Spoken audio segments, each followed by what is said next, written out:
આજકાલ બાળકોમાં મોબાઈલનો ઉપયોગ ખૂબ વધી રહ્યો છે, તો એઝ અ પીડિયાટ્રિશિયન આપ શું સલાહ આપશો? જી, એક રિસર્ચ અનુસાર ભારતમાં 2 વર્ષની ઉંમર સુધીમાં 90% બાળકો મોબાઈલ સ્ક્રીનથી એક્સપોઝ થઈ જાય છે અને આ બહુ શોકિંગ ફેક્ટ છે. એ શોકિંગ કેમ છે એ હું આપને 3 મુદ્દા થકી સમજાવીશ.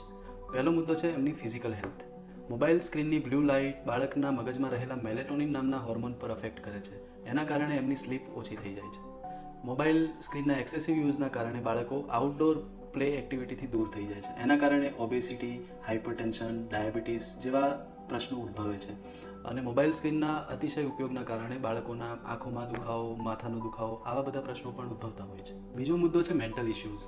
મોબાઈલ સ્ક્રીનના અતિશય ઉપયોગના કારણે બાળકોમાં સ્પીચ ડિલે થવી, hyper activity, aggressive behaviour, concentration poor થઈ જવું આવા બધા ઇશ્યુઝ જોવા મળતા હોય છે અને એના કારણે બાળકનું ઓવરઓલ સ્કોલેસ્ટિક પરફોર્મન્સ પણ ડાઉન થાય છે. બીજો મુદ્દો છે સોશિયલ ઇશ્યુઝ. મોબાઈલ સ્ક્રીનના અતિશય ઉપયોગના કારણે બાળકો સગા સંબંધીઓથી દૂર થતા જાય છે અને સામાજિક પ્રસંગોમાં જતી વખતે સંકોચ અનુભવે છે. ઇન્ડિયન એકેડમી ઓફ પીડિયાટ્રિકના જણાવ્યા અનુસાર 2 વર્ષથી નાના બાળકોમાં મોબાઈલ સ્ક્રીન સંપૂર્ણપણે અવોઇડ કરવી જોઈએ. Unless and until video call કોઈ નજીકના વ્યક્તિઓનો, નજીકના સગાઓનો વિડીયો કોલ હોય તો તમે કરી શકો છો.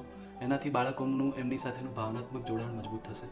2 વર્ષથી લઈ અને 5 વર્ષ સુધીના બાળકોમાં 1 કલાક કરતાં ઓછું સ્ક્રીન ટાઈમ હોવો જોઈએ, એ પણ માતા પિતાની ઓબ્ઝર્વેશનની સાથે.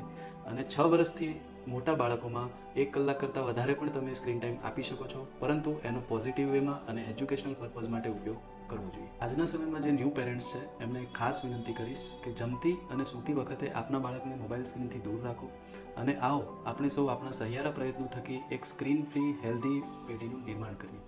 આવી જ હેલ્થ રિલેટેડ અવનવી જાણકારીઓ માટે અમારી ચેનલને સબસ્ક્રાઇબ કરો, લાઇક કરો અને શેર કરો. Health with expertise. Thank you.